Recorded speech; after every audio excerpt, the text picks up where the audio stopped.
ഞാൻ ഇന്ന് രാവിലെ പത്രവാർത്ത കണ്ടിട്ടാണ് അറിയുന്നത്. അങ്ങനെയല്ലല്ലോ അറിയണ്ടേ? ആര് സർക്കാർ അറിഞ്ഞിട്ടില്ല ഇക്കാര്യം. സർക്കാരെ അറിയാതെ അവർക്ക് അവര് തന്നെ ആലോചിച്ച് കഴിഞ്ഞാൽ ഞങ്ങൾ എന്ത് ചെയ്യാൻ പറ്റും? ഞങ്ങൾ അതിന്റെ അകത്ത് പ്രതികരിക്കേണ്ട ആവശ്യമില്ല. സർക്കാരിന്റെ കൂടി പങ്കാളിത്തം, സർക്കാരിന്റെ ആദ്യ ഓണമാണല്ലോ, സംസ്ഥാനത്തിന് ഓണം കൂടെ എങ്ങനെ കാണാം? തീർച്ചയായിട്ടും എല്ലാവരും വളരെ നമുക്കൊരു പ്രകൃതി ദുരന്തം ഉണ്ടായി, അതിന്റെ ഒരു സങ്കടവും വിഷമമൊക്കെ ഉണ്ട്. എങ്കിലും എല്ലാ സങ്കടങ്ങളും മറന്ന് ഓണത്തിന്റെ ആഘോഷങ്ങളിൽ ആളുകൾ ഒത്തുകൂടാൻ വേണ്ടിയിട്ട് ശ്രമിക്കുകയാണ്. അപ്പൊ അത് സർക്കാരും വളരെ ശ്രദ്ധയോടുകൂടി അതിന്റെ കൂടെ ഉണ്ടെന്ന് നിങ്ങൾക്ക് അറിയാലോ.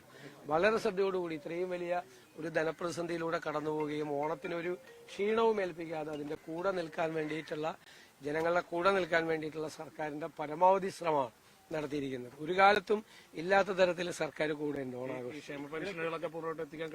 തീർച്ചയായിട്ടും അതെല്ലാം ചെയ്തുകൊണ്ടിരിക്കുകയാണ്. അതിന്റെ പ്രോസസ് നേരത്തെയാണ് കൊടുക്കുന്നത്. അതായത് 25-ാം തീയതി കഴിഞ്ഞതിന് ശേഷം അടുത്ത മാസം 1-ാം തീയതിക്ക് കൊടുക്കേണ്ട പെൻഷൻ ഈ മാസം നേരത്തെ കൊടുത്തു തുടങ്ങുകയാണ്. ഓണം ആയതുകൊണ്ട് മനസ്സിലായില്ലേ? നേരത്തെ കൊടുക്കുകയാണ്. അത് വൈകിയെന്ന് പറയല്ലേ? അതേപോലെ തന്നെ റിപ്പോർട്ട് താങ്കളുടെ പരിഗണനയിലേക്ക് വരികയാണെങ്കിൽ മെസ്സി വിവാദം സംബന്ധിച്ച് എന്താണ് അത് പരിഗണന കിട്ടിയിട്ടുണ്ട്. അതൊരു തീരുമാനം സർക്കാർ എടുത്തിട്ട് നിങ്ങൾ അറിയിക്കും. എപ്പോഴാണ് ഉണ്ടാവുക? അത് ഉടനെ തന്നെ ഉണ്ടാവും, താമസിക്കില്ല. അതുപോലെ തന്നെ ഞാൻ സ്ഥലത്തില്ലായിരുന്നോണ്ടാണ്. ഇഡിയുമായി ബന്ധപ്പെട്ടുകൊണ്ട് ഈ വീണയ്ക്കെതിരെ കൂടുതൽ അന്വേഷണം വരുന്നു. സിഎമ്മിന്റെ ശ്രദ്ധയിൽ അത് പെട്ടിരുന്നോ? ഞങ്ങളിങ്ങനെ നിങ്ങൾക്കൊക്കെ വാർത്തയൊക്കെ തരുന്നതുകൊണ്ട് നമ്മളും വായിക്കാറുണ്ട്. എത്രയാണ്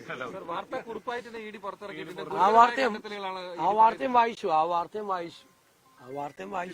അവര് പ്രതികരിക്കട്ടെ, ബന്ധപ്പെട്ട ആളുകൾ പ്രതികരിക്കട്ടെ. അദ്ദേഹം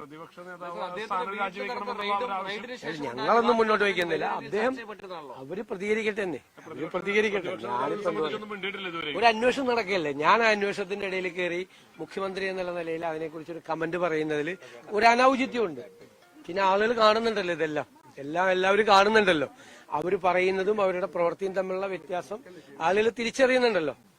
അതറിയട്ടെ. ഞാനൊരു അന്വേഷണം, ഒരു ഏജൻസി, കേന്ദ്ര ഏജൻസി അന്വേഷണം നടത്തുന്നതിന്റെ ഇടയിൽ ഞാൻ ഈ സ്ഥാനത്തിരുന്നുകൊണ്ട് ഞാൻ അതിനെക്കുറിച്ചൊരു കമന്റ് പറയുന്നതിൽ ഒരു അനൌചിത്യമുണ്ട്. ശരിയല്ല.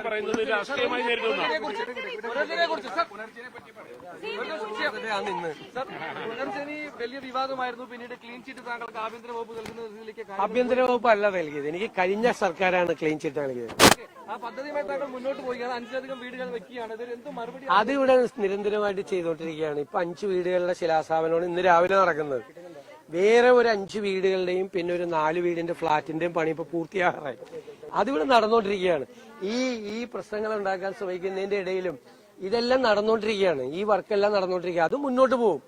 അത് അവര് തന്നെ അന്വേഷിച്ച് അവര് തന്നെ കണ്ടെത്തി ഒന്നുമില്ലെന്ന്, വീണ്ടും അവരൊന്നും കൂടി അന്വേഷിച്ച് വീണ്ടും കണ്ടെത്തി ഒന്നുമില്ലെന്ന്. ഇത്രയേ ഉള്ളൂ. അതങ്ങനെ പറയുമല്ലോ. അങ്ങനെ പറഞ്ഞുകൊണ്ടിരിക്കലാണല്ലോ ഈ രാഷ്ട്രീയത്തിലെ ഒരു പ്രശ്നം. അതാണല്ലോ, അവരുടെ മുമ്പിൽ 2 വിജിലൻസ് ഡയറക്ടർമാരുടെയും റിപ്പോർട്ട് ഇരിക്കുമ്പോഴാണ് അവർ തെരഞ്ഞെടുപ്പ് കാലത്ത് എനിക്കെതിരായിട്ട് പ്രചരണം നടത്തിയത്. അവരന്വേഷിച്ച അവരുടെ പോലീസിന്റെ 2 വിജിലൻസ് ഡയറക്ടർമാര് ഇത് പൂർണ്ണമായും നന്നായി നടത്തിയ ഒരു പദ്ധതിയാണ് എന്നാണ്.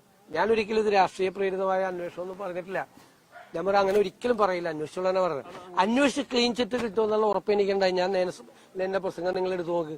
ഏത് ഏജൻസി അന്വേഷിച്ചാലും അതിനൊരു ക്ലീൻ ചിറ്റ് കിട്ടും. അവരെ അഭിനന്ദിക്കൂടി ചെയ്യുമെന്ന് ഞാൻ പറഞ്ഞിരുന്നു അസംബ്ലിയിൽ. ഞാൻ CBI അന്വേഷണം എന്ന് പറഞ്ഞപ്പോൾ ഞാൻ CBI കൂടി അന്വേഷിക്കട്ടെ.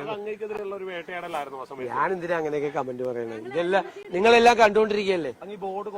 അതിലൊന്നും വരില്ല എന്നറിയാം. അത് നോക്കണം, ഇനിയിപ്പോ നോക്കണം. നേരത്തെ നമ്മൾ കഴിഞ്ഞ തെരഞ്ഞെടുപ്പ് കാലത്ത് അതുവരെ ഉണ്ടാക്കിയിരിക്കുന്നതിന്റെ ലിസ്റ്റ് കൊടുത്ത് ഇനി പുതിയത് നമ്മൾ കൊടുക്കണം. ഇപ്പൊ നമ്മൾ ഏകദേശം ഒരു 100-150ഓളം വീടുകൾ നമ്മൾ പൂർത്തിയാക്കാൻ വേണ്ടി സഹായിക്കുന്നുണ്ട്. പൂർത്തിയാക്കാൻ വേണ്ടി വീട് പണി ഞങ്ങളുടെ ലൈഫ് പദ്ധതിയിലേക്ക് 4 ലക്ഷം രൂപ കിട്ടുന്നുള്ളത് പൂർത്തിയാക്കാൻ പറ്റുന്നു. അത് പൂർത്തിയാക്കാൻ വേണ്ടി 1 ലക്ഷം രൂപ മുതൽ 2 ലക്ഷം രൂപ വരെ നിരവധി വീടുകൾക്ക് 100-ലധികം 150ഓളം വീടുകൾക്കായിട്ട് കൊടുക്കുന്നുണ്ട്. പിന്നെ ഇതുപോലത്തെ തീരെ ബുദ്ധിമുട്ടുള്ള ആളുകൾക്ക് നമ്മൾ ഇതിപ്പോ 450 സ്ക്വയർ ഫീറ്റാണ് വീട്. ഇന്ന് 5 വീടുകളുടെ ശിലാസ്ഥാപനമുണ്ട്.